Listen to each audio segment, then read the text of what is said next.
क्या आपने कभी महसूस किया है कि जब भी आप खुश होने की कोशिश करते हैं तो वो खुशी पल भर में गायब हो जाती है? ऐसा क्यों होता है? इसका जवाब एकहार्ट टोले की किताब द पावर ऑफ नाउ में मिलता है। यह किताब हमें सिखाती है कि हमारी परेशानियों का मुख्य कारण है हमारा अपने अतीत और भविष्य में खोए रहना। असली शांति और खुशी पाने के लिए हमें वर्तमान में जीना सीखना होगा। इस किताब का हर विचार इतना गहरा है कि यह आपकी सोच को पूरी तरह बदल सकता है। तो चलिए इस किताब को गहराई से समझते हैं। भाग 1, वर्तमान का महत्व। टोल बताते हैं कि हमारी जिंदगी का हर खूबसूरत पल केवल अभी में मौजूद होता है, लेकिन हम अक्सर इसे नजरअंदाज कर देते हैं। उदाहरण के लिए मान लीजिए आप किसी खूबसूरत समुद्र तट पर हैं। लहरों की आवाज, ठंडी हवा और सूरज की हल्की किरणें आपके चारों ओर हैं। लेकिन अगर आपका मन ऑफिस की समस्याओं में उलझा है या भविष्य की किसी योजना पर सोच रहा है, तो क्या आप उस पल का आनंद ले पाएंगे? शायद नहीं। यही हमारी सबसे बड़ी समस्या है। हम अतीत और भविष्य के जाल में फंसकर वर्तमान का आनंद नहीं ले पाते। अतीत की यादें हमें दुखी करती हैं। हमारा दिमाग बार बार उन घटनाओं को दोहराता है जो हमें परेशान करती हैं। जैसे, मुझे उस दिन ऐसा नहीं करना चाहिए था, या काश मैं कुछ अलग करता। ये ख्याल हमें वर्तमान से दूर ले जाते हैं। 2, भविष्य। इसी तरह भविष्य की चिंता हमें डराती है। क्या होगा अगर मैं असफल हो गया, या अगर चीजें मेरे मुताबिक नहीं हुई तो?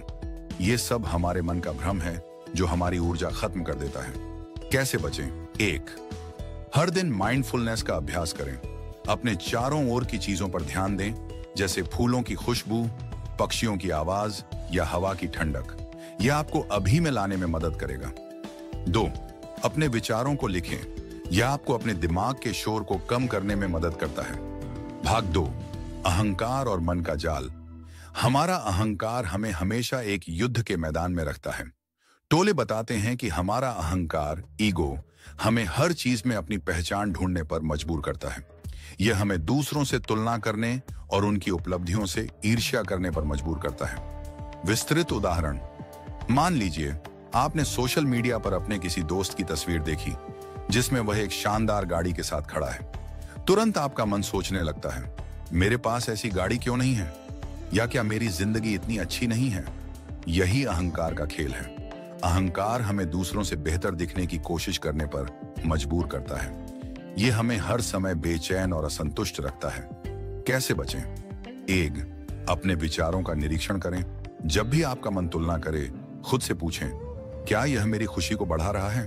अगर नहीं तो इसे जाने दें। 2, अपने जीवन को स्वीकार करें।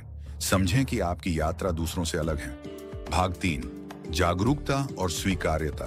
जागरूकता का मतलब है अपने विचारों और भावनाओं को पहचानना, लेकिन उनसे जुड़ना नहीं। जब हम जागरूक होते हैं तो हम अपने मन को एक दर्शक की तरह देख सकते हैं। ये समझने लगते हैं कि हमारे विचार हमारी पहचान नहीं है। विस्तृत उदाहरण, मान लीजिए आप किसी के साथ बहस कर रहे हैं। आपका मन बार बार आपको यह सोचने पर मजबूर करता है कि मुझे सही साबित करना है।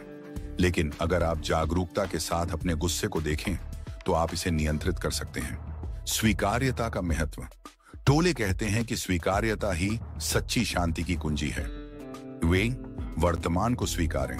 अगर आप किसी ट्रैफिक जाम में फंसे हैं तो नाराज होने से जाम नहीं हटेगा, लेकिन अगर आप इसे स्वीकार करते हैं तो आप उस पल को कम तनावपूर्ण बना सकते हैं। 2, परिस्थितियों को वैसे ही माने जैसे वे हैं। जीवन में हर चीज पर हमारा नियंत्रण नहीं है, लेकिन जो हमारे हाथ में है उसे हम शांति से स्वीकार कर सकते हैं। ध्यान तकनीक। 1, हर दिन 10 मिनट के लिए गहरी सांस लें। अपनी सांसों पर ध्यान दें और हर सांस के साथ अपने मन को शांत करें। 2, जब भी आपका मन भटके, अपने वर्तमान क्षण पर ध्यान केंद्रित करें। भाग 4, जीवन में कैसे लागू करें। अब सवाल यह है कि इस ज्ञान को अपनी रोजमर्रा की जिंदगी में कैसे लागू करें। 1, सांसों पर ध्यान दें। हर बार जब आप चिंतित या परेशान महसूस करें, अपनी सांसों पर ध्यान दें। यह आपको तुरंत वर्तमान में लाएगा। 2, हर काम को जागरूकता के साथ करें। जब आप खाना खा रहे हों तो केवल खाने पर ध्यान दें। उसका स्वाद, खुशबू और बनावट महसूस करें। 3, अपनी सोच को नियमित करें। दिन में 5 मिनट अपने विचारों को लिखें, इससे आपका दिमाग साफ रहेगा। भाग 5, निष्कर्ष और चैनल का परिचय। तो दोस्तों, द पावर ऑफ नाउ हमें सिखाती है कि जीवन का असली आनंद वर्तमान में जीने में है। जब आप अतीत की फिक्र और भविष्य की चिंता छोड़कर वर्तमान पर ध्यान देंगे तो आपकी जिंदगी पूरी तरह से बदल जाएगी। अगर आपको यह वीडियो पसंद आया हो तो हमारे चैनल बुक वॉल्ट हिंदी को सब्सक्राइब करें। हम यहाँ प्रेरणादायक किताबों को सरल और रोचक तरीके से पेश करेंगे। अगली बार आप किस किताब का सारांश देखना चाहते हैं, ये हमें कमेंट्स में जरूर बताइए।